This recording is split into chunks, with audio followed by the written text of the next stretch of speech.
Okay, so that takes place. Now the next thing that comes up, in 2006, the U.S. Embassy issues a communique, and the communique goes to the White House, and it goes to every, all through the government. And it is a detailed plan to overthrow Syria. Now again, Syria is at peace. It's not at war with anybody. It's had 40 years of peace with Israel on the Golan Heights. President Assad had withdrawn Syrian troops who had long been stationed in Lebanon. And it's a very sinister communique. It was released by WikiLeaks, so you can see the actual communique. It's very reliable. The two things that really stand out to me is, one, they said, President Assad has come in as a great reformer, and as a result, there is such confidence in him. Now, these are my words. They couch it in a little different, little more cynical language. But basically what they were saying is he has been so successful at bringing direct foreign investment into Syria that the Syrian economy is doing well and the people are excited about what's happening. We've got to undercut that. We've got to somehow smear the image of Syria so that we can destabilize the government, which is the objective. The other thing that really is deeply troubling is they talked about the need to create religious divisions. And many of you know far better than I that Syria, a part of the Syrian culture, has been this unique tapestry of religious harmony, where people of very divergent religious faiths have gotten along, for centuries. And not perfect, but considering the Middle East, it's extraordinary. And the idea that the United States Embassy is saying we need to shatter that sense of love and cohesion among the people and create religious frictions. Very shameful on the part of the embassy. Okay, now, Hillary Clinton has become the Secretary of State. I think it was 2009. We're ready. We're ready to implement. The Libyan uprising, which was inspired by the Central Intelligence Agency, MI6, and French intelligence. They convinced Omar Gaddafi or Colonel Gaddafi to release the most dangerous al-Qaeda prisoners as a show of good faith. When he did that, because he would do virtually anything he was asked, they immediately used those people in Benghazi to instigate an uprising. And the typical way that it's done, it was done in Libya, it's been done in Syria, is you get demonstrators going, and then you have snipers. And the snipers kill a demonstrator. And then the snipers kill a police officer. And then a demonstrator, and then a police officer. And before long, the police think the demonstrators are opening fire on them, and vice versa. And everybody shoots, and before long, you create a revolution out of an ordinary demonstration. Imagine in this country if you had a group that were protesting against the availability of guns, or a group that was protesting in favor of the Second Amendment and saying that guns should be available. And they're out there. They're not trying to topple the government, but what they're trying to do is make a change. And imagine then if someone put a sniper up and all of a sudden started killing police and killing the demonstrators, what effect it would have. Well, this is the effect it had in Libya. So again, I'm wondering, why are we after Libya? Was it the oil? No, it wasn't. There's not enough to make it worth doing all of this. What it was is that we were ready for the Syrian war to break out. We knew that with the tremendous strength and stability, the popularity of President Assad, the strength of the army, that it was going to take an enormous military force to topple this country.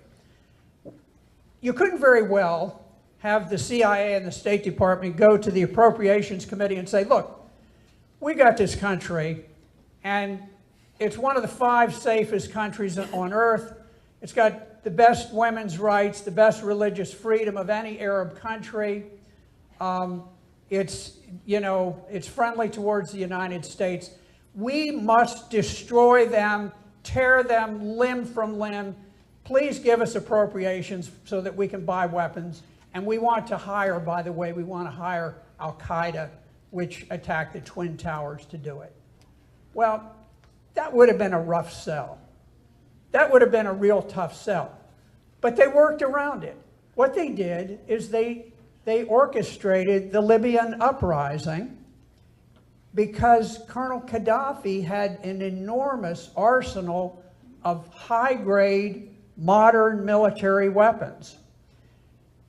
We said, we're going to set up a no-fly zone, and as soon as we did, we bombed that country into the Stone Age. They don't even have a government in Libya today.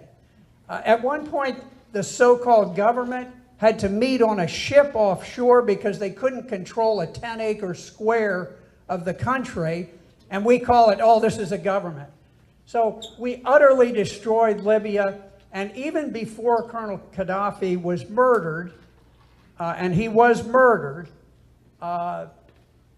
they turned over an airfield in Libya to the Turks, and the Qataris began sending planes and shipping weapons into Turkey to be used in Syria. Okay, what are the causes of the war in Syria? What sort of lies at the heart of it? The media tells us it's a domestic uprising, that people just got upset with Bashar al-Assad. They thought he was a tyrant, and also he gassed his own people. Well, we know he didn't gas his own people, okay? And I don't think that any of you have heard from any large number of people that he was really viewed as a tyrant. I got to tell you, you meet this guy and you say, this guy ain't a tyrant. I mean, this is not the kind of guy that you can paint very easily as a tyrant if you meet him, if he's allowed to speak to the American people, the American press. You just couldn't sell it. So, no, it was not a domestic uprising at all. But there were 2 things at work. And one was there was a very serious dispute over oil and gas pipelines, particularly gas pipelines. The other thing, and this is very troubling and I think threatening to the entire world, the whole civilized world, was the weaponization of religion. We had started this under President Ronald Reagan, whom I love dearly and have great respect for, but he made a mistake when he organized Al-Qaeda to bring down the Soviet Union in Afghanistan. They were called the Mujahideen. And they have metastasized, and they have spread, and they brought down the Twin Towers, and they've done all of these other things. And it is the fact that we have backed the Saudi Arabians in promoting this most vile and despicable type of Islam called Wahhabism. And it's the Wahhabism that's being spread around the world that is causing terrorism everywhere. Now, just quickly on the pipelines, there were 2 competing pipelines, and actually the timeline on this, while it's a little bit vague, it will give you some insight.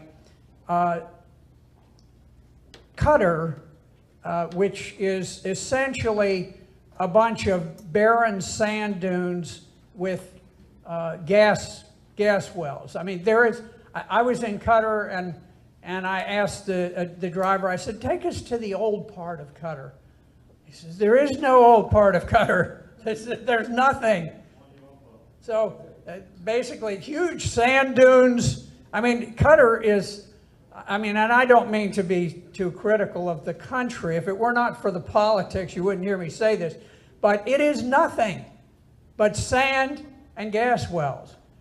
Well, Qatar approached President Assad and they said, look, we want to run a gas pipeline through Saudi Arabia, through Turkey, or through Syria into Turkey, and we want to supply gas to the European market. Very big deal, because that's 99.9% of their gross national product is gas. Right now it's provided to Asia, but they wanted to provide it to Europe. And so they went to Assad. He said, no, I can't do that. I've got close relations with the Russians, who have supported us on many things, and with Gazprom, which has helped us with the development of our oil and gas. They did not like that. That's 2009. Iran then came in 2011 and said, look, we want to run a pipeline. Now, these arrows are not precise. They just give you the general idea. There's actually the Pars gas field that lies in the Persian Gulf between Iran and Qatar. They both draw gas from it. And so Iran came in and said, look, we'd like to do a pipeline from Iran through Iraq into Syria. Actually, it should be shown as going through Lebanon. And then perhaps they would do liquefied natural gas and export it from there. This was a huge problem for the Qataris and the Saudis, because they wanted the enormous wealth that would flow from this. And this is big, big money. This is not petty cash. It's enormous. So this was a triggering event. I think maybe to a certain extent it was the last straw for the Saudis and the Qataris that made them decide, okay, we're going to use our terrorist weapon and overthrow Syria. Now, hopefully, I think in my bag, I think I've got some references that I can give to you. One of them is an excellent article by Seymour Hersh. It's called The Red Line and the Rat Line. And the red line, of course, was President Obama's threat: if you use poison gas, we will go to war with you. The other thing was the rat line, which was the weapons line, which I've described for you briefly. This just shows it. Basically, the arms flowing.